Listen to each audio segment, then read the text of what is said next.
Well, thanks for joining us here on Denver 7 News at 7 a.m. on Local 3. And we begin with a tough story we've been following all morning. Breaking news out of CU Boulder. A man sexually assaulted a student at an off-campus dorm. Just the one thing you are fearful of going to college, and it has happened here. Denver 7's Veronica Acosta joins us. Students just started moving in this week. Veronica.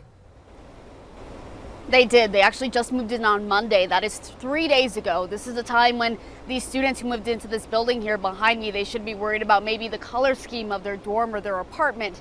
Instead, now they have to worry about who's coming in and who's going out, right? So it happened right here behind me. This is Williams Village, at least one of the buildings a part of here. And of course, a terrifying situation for that victim, but also really scary for her neighbors, who now again have to worry about this morning. So here's what we know about last night's sexual assault. It happened late last night, right around 10.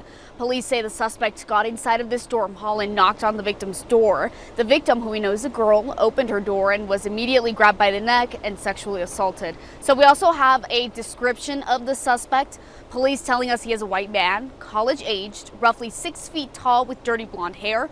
He was described as wearing either a white or a gray t-shirt last night with some sweatpants. And police putting this reminder out for all students, whether you are on campus or off campus. If someone knocks at your door, before you go and open it right away, maybe ask who it is and then proceed to open it, just for your safety. CUPD does say they need everyone's help here. They want to be able to find this suspect and, bring him to justice here. They say if anyone has any information, just give them a call. And you can do that at 303-492-6666. We're in Boulder this morning. I'm Veronica Acosta, Denver 7. Thank you, Veronica. We know that parents sending their kids off to school, and of course young women, very worried. So we did want to let you know about a safety app that's available not just to CU Boulder students, but any college student. Yeah, this is a good resource. It's called the Guardian Mobile Safety App. It allows you to set your friends or family members as guardians. So if you go on a walk or a jog or a bike ride anywhere, you say when you start your trip and your guardians get a text showing your current location and how long that trip is expected to take. And then once you arrive safely, you mark your trip as complete and the guardians get notified again. You can search Rave Guardian in either the Apple Store or the Google Play Store. Lisa. I'm assuming it would be good for high school students too. Probably no age there, not just college. Right now we've got, you can see from this shot, beautiful clear skies, lots of sunshine, low to mid 60s, winds coming in out of the southwest at about 10 to 50 miles per hour. So it's a beautiful start to our day for your kids heading off to school. We're going to be in the mid 60s here early on at the bus stop, mid to upper 80s by the time your kids get home with, again, dry conditions. Some neighborhoods are going to be right around 90. Others on the south edge of the metro area, Castle Rock, up and through Parker, you're going to see some low to mid 80s today and more 70s for the foothills. Evergreen and Bailey and Estes Park all in the mid to upper 70s later on today. Coming up, I'm going to get you through the rest of our Futurecast. We're going to get a few widely scattered storms and showers in the mountains today. A better chance for more flash flooding, though, unfortunately, here as we head into the weekend. I'll show you that coming up. And we still have some pretty big delays coming in from Conifer Evergreen. We've had a serious crash here on 285, just about a mile or so south of North Turkey Creek. So most of the traffic comes back towards Denver. And let me show you on the camera. That was one of the cars there. This is the traffic going towards Denver, and you can see how badly backed up it is, even though we have a couple lanes open there. The southbound side towards Windy Point is wide open. I-70, we've had double trouble. One, a crash over by Kipling. That's backing us up to Ward Road. But even more importantly, take a look from the camera where we have late paving that still is not moving. And it's been like this all night, where we just have one lane open on that eastbound side, and we're backed up to Wadsworth. So to get around it, we can use I-76, and that's going to help you out. Or 6th Avenue. If you hear of a crash, northbound 25 coming up towards 6th Avenue, way over to the side. Only a couple extra minutes from the south side right now. One of the 3 teenagers accused of intentionally setting this fire at a home in Green Valley Ranch 2 years ago will be in court this morning. This was the scene in 2020 that led to tragic consequences here. Police also released shortly after that incident a haunting surveillance photo of the masked suspects from the night of the fire. A cell phone data later connected the suspects to the crime. 5 members of one family died. They were all from Senegal, the Gil family, including 2 children. 3 others escaped by jumping out of a second-story window. Attorney and Denver 7 reporter Jessica Crawford has been tracking the case. She's at the Denver County Courthouse this morning, where the teen will be charged as an adult. That's right, and the hearing taking place this morning is listed as an arraignment. However, Kevin Bowie could be accepting a plea deal today, so let's take a look back at how he got to this point. When we were here at this courthouse about 2 weeks ago reporting on this case, his defense attorneys wanted the hearing pushed back because they were working on a plea. Prosecutors say they were taking a bit longer to get the plea deal ready because they don't often work cases involving kids that are this severe.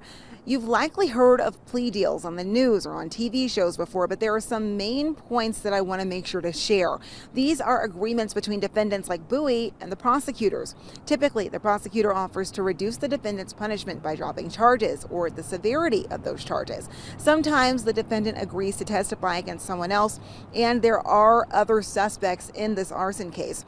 We don't know exactly what the situation could be here with Kevin Bowie, but we are likely to learn much more at 8:30 when he is expected to arrive at court. Now, a little bit more about plea deals. They're a bit controversial. Critics say that they really can prevent the defendant from actually feeling the consequences of their own actions, while others say that they could lead to false convictions. Live in Denver, I'm Jessica Crawford, Denver 7. Thank you, Jessica. Interesting. Bowie's sister, Tanya, was also sentenced to more than 10 years in prison just last month. She pleaded guilty to drug and gun charges. Officials say she often dealt drugs with her brother and may have helped cover up the house fire. We are hearing from some of the bystanders who were hurt during a police shooting in Lodo last month.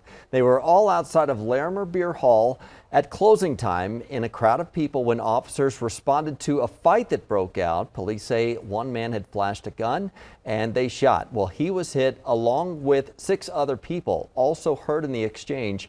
3 of them are now speaking that police have released new body camera video of what happened, but one victim can't bring himself to watch it yet. I'm still dealing with the healing process of what took place that day, physically and mentally. I'll eventually watch it. Everything happened so quickly, and in one of the videos you can very clearly see that the suspect had dropped the weapon before shots were fired. And as a civilian, if I was to be in that situation or I shot a bullet in that situation, I would have been immediately, publicly, everywhere and held accountable.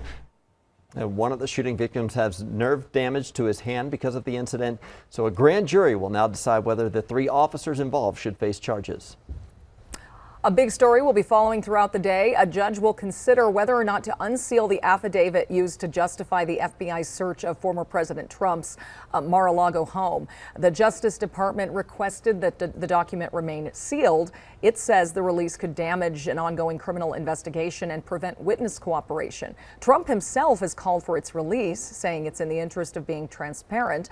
He's also reportedly considering releasing the surveillance footage from the search.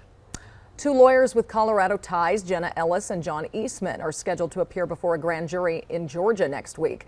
This is all part of the investigation into efforts to overturn the 2020 election results. One of former President Trump's closest advisors, Rudy Giuliani, spent 6 hours before the grand jury yesterday. Before that appearance, Giuliani's attorney said prosecutors are, quote, delusional if they think Giuliani will discuss his conversations with Trump. Classes start next week in Colorado's largest school district, but Denver Public Schools is in a mad dash right now to get ready because of staff shortages. So today the district is hosting 3 simultaneous job fairs where they are looking for a lot of positions: bus drivers, custodial staff, food service employees, mechanics, paraprofessionals, the list goes on. The job fairs will be from 4:30 to 6:30 this afternoon at these locations right here on your screen: the Bruce Randolph School, the Northeast Bus Terminal, and at the DPS Training Center.